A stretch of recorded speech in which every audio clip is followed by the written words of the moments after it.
be doing a disservice without, giving some context. The question on how Western Kenya votes, Mudavadi needs 70% to get 30% of government.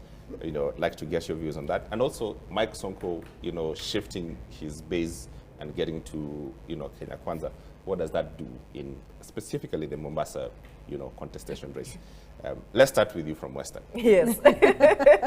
I think I've always said that unless you come from Western, you will consume a lot of misinformation about how Western Kenya will vote. And why I say so is because when we talk about political kingpins, the value of political kingpins continuously changes or shifts based on electoral cycles. And they change or shift based on various factors. Some of those factors are that maybe your influence has just generally dwindled. Other people have come up that have better, better value or have a better grip with the community than yourself.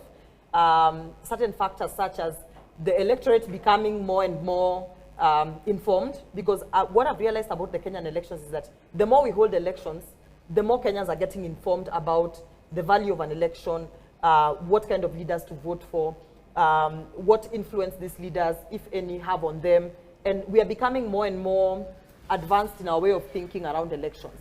So that advancement for Western Kenya, what the effect it has had is that after some time, especially for when it comes to Musalia Mudavadi's influence, most people have come to the realization that despite all those years that Musalia Mudavadi has been in politics, he has literally had very minimal to show for in terms of the impact it has had on his influence has had on his people. And by impact, I mean, what value has your leadership had to us? Do we see any form of development, significant development that we would attribute to you, that would say that, look, by virtue of you being where you are, not necessarily being in government and holding any significant position, but by virtue of you socializing with those who are at the top decision-making platforms, we have been able to get, for instance, these kilometers of roads. We have been able to get, for instance, this number, and I mean, we've been able to get this type of development in our region based on your influence. So with Musalia Mudavadi, most people from his county, and that's a county that I come from, have realized that his significance, his impact has been very minimal on the development of the people. Vihiga County remains the same. You go to Vihiga County 10 years ago, come back. I mean, if you are in Vihiga County 10 years ago and visit Vihiga County right now, there is very little to show of in terms of change and development and progress. So that is informing the kind of influence that he has. Right now, in fact, just look at the opinion polls themselves say that ODM in Vihiga County actually has more influence than ANC. The last opinion polls I saw were indicating, and it is not just mere opinion polls, it is the reality. In terms of the gubernatorial seat, ODM is going to retain Vihiga County. The current Vihiga County governor is an ODM governor, and he's going to retain his seat. He's likely to retain his seat. The senator for Vihiga County is likely not to come from ANC, and ANC is likely to get very few seats when it comes to the member of parliament position.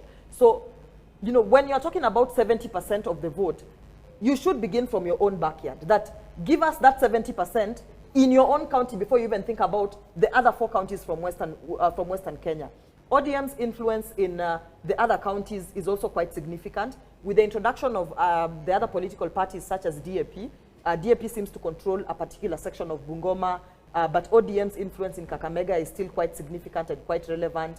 ODM's influence in Busia County is also quite, it's very high. So there's very little that Musalia Mudavadi will do in terms of numbers to deliver to the Kenya Kwanza Brigade. One thing I'd say is that Moses Wetangula might actually deliver more numbers, or rather might have more influence in these elections with the Western vote, because he will fully, if not, I mean, he is likely to he'll retain his seat. He'll retain his seat first of all, and then he will surpass probably 60% of the Bungoma vote. He'll deliver probably 60% of the Bungoma vote to the Kenya Kwanza Brigade. Okay. Unlike Musalia, who might only deliver probably 30% of Vihiga vote to Kenya Kwanza Brigade. So in terms of the Western Bloc vote, I think the people who are advising the Deputy President need to be honest with him. He will not get as much as he thinks he will. And that is one of the determinant areas that he is talking about, or rather that his team seems to be focusing on in terms of tilting the numbers to his side. For Raila Odinga, all he needs from the central Kenya region is probably 25-30%, which he's, from the opinion polls, he's likely to garner that 25-30% from the central Kenya region. So Western, for Kenya Kwanza, let them not have, I mean, very high hopes. We'll be back here on August. We will hold you to this. I will be back here in just about 7 days. In about 7 days, we'll have you sit right there. August 11. Yes. We will be here. Yes. Tell about